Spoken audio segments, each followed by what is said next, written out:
क्यों न इस बार जंगल में मेहंदी प्रतियोगिता रखी जाए। इससे ये पता चल जाएगा कि इस जंगल में सबसे अच्छी मेहंदी कौन लगाता है।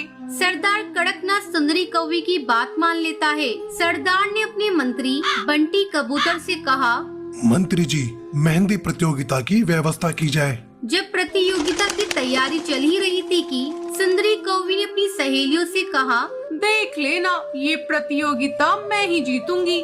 सुंदरी कौवी को अपनी कला और होनहारी पर घमंड हो गया था। फिर जब ये प्रतियोगिता शुरू हुई तो सभी प्रतिभागियों को मेहंदी की अलग अलग